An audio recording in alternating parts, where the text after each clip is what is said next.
የአፍሪካ ብሔራዊ ኮንግረስ ፓርቲ ደቡብ አፍሪካ ሉዓላዊነቷ መከበር አለበት በሚል አሜሪካን ሞግቷል። ከአሜሪካ ጋር ውጥረቱ ያደገ በመጣበት ሰዓት ነው የኤኤንሲ ፓርቲ ሊቀመንበር አደገኛው ምላሽ የሰጡት። የደቡብ አፍሪካ ገዢ ፓርቲ ከፍተኛ ባለስልጣን የሀገራቸውን ሉዓላዊነት የሚከላከል ሐሳብ የሰነዘሩት ከአሜሪካ ጋር ደቡብ አፍሪካ በዘርና በአዲሱ መሬት ህግ ውጥረት ውስጥ በገባችበት አጋጣሚ ነው። እኛ ነፃ ሀገር ነን፣ ሉዓላዊ ሀገር አለን ያለው ገዢው ፓርቲ ኤኤንሲ የአሜሪካ ግዛት አይደለንም፣ እናም ሉዓላዊ ግዛታችንን እንከላከላለን በሚል አቋማቸውን አንጸባርቀዋል። የኤኤንሲ ሊቀመንበር ማንታሺ እንደሚሉት ሁሉም ነገር የደቡብ አፍሪካን ሉዓላዊነት የሚዳፈር መሆን የለበትም። የአሜሪካ ፕሬዝዳንት ዶናልድ ትራምፕ ደቡብ አፍሪካ ያወጣችው ህግ ባለቤትነትን የሚያሳጣ ነው በሚል ህግ ያጣጣሉት ሲሆን ጥቂት ቁጥር ያላቸውን ደቡብ አፍሪካውያን ሀብትና መሬት ያለ ካሳ ለመውረስ የወጣ ነው በሚልም ይወነጅላሉ። የፕሬዝዳንት ዶናልድ ትራምፕ አስተዳደር በቅርቡ ባጸደቀው የመሬት ማሻሻያ አዋጅ ምክንያት አሜሪካ ለደቡብ አፍሪካ የምትሰጠውን ሁሉንም እርዳታ ለማቋረጥ መዛቱም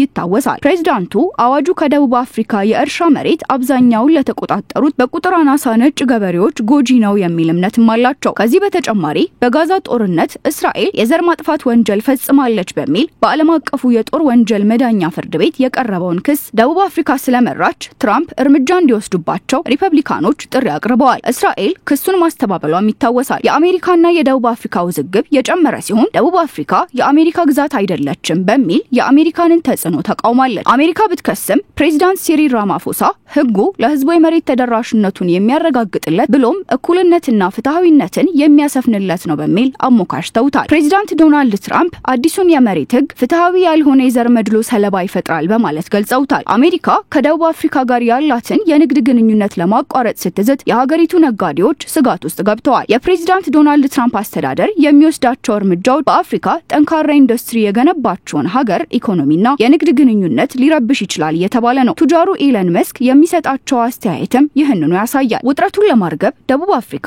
ብርቱ ጥረት ስታደርግ የቆየች ሲሆን ሀገሪቷ ጉዳዩን የሚከታተል ልዩ ልዑክ ወደ ዋሽንግተን በዚህ ወር መጀመሪያ መድባለች። ደቡብ አፍሪካ ባወጣችው አዲስ የመሬት ህግ ምክንያት ዶናልድ ትራምፕ አሜሪካ ለሀገሪቱ የምትሰጠውን የገንዘብ ድጋፍ እንዲቋረጥ የሚያደርግ ፕሬዝዳንታዊ ትዕዛዝ ፈርመዋል። ፕሬዝዳንት ትራምፕ በደቡብ አፍሪካ ላይ ይህንን ውሳኔ ያሳለፉት ቀደም ሲል ማስጠንቀቂያ መስጠታቸውን ተከትሎ ነው። ትራምፕ ትዕዛዙን ያስተላለፉት አዲሱ የመሬት ህግ የሰዎችን መብት የሚጥስ በመሆኑና ደቡብ አፍሪካ ከጋዛው ጦርነት ጋር በተያያዘ እስራኤል የዘር ማጥፋት ፈጽማለች በሚል በዓለም አቀፉ ፍርድ ቤት ክስ በመመስረቷ ነው ይላሉ የፖለቲካ ተንታኞች። አሜሪካ ደቡብ አፍሪካ ባወጣችው ህግ ሰበብ እየፈጠረች ያለውን ተጽዕኖ የሀገሪቱን ሉዓላዊነት ከግንዛቤ ያላስገባ መሆኑና ነፃ ሀገርነቷን ግምት ውስጥ ያላስገባ ነው በሚል ትቃወማለች። ፕሬዝዳንት ዶናልድ ትራምፕ በደቡብ አፍሪካ ላይ የጣሉት ታሪፍ መበርታት ይህንኑ የሚያሳይ ያደርገዋል የሚል መሆኑና ሀገሪቱን የሚጎዳ በመሆኑ ማስተካከያ ልታደርግ ይገባል በሚል ትሞግታለች። በአሜሪካና በደቡብ አፍሪካ መካከል ውዝግብ የተፈጠረው ትራምፕ ወደ ስልጣን ከተመለሱ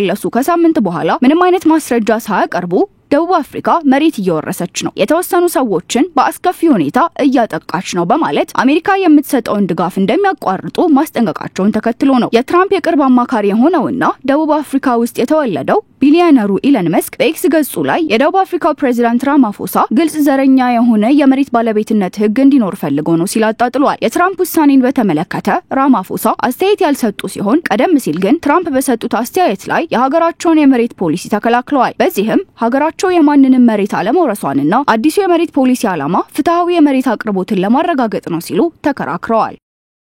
We trust President Trump's advisors will make use of the investigative period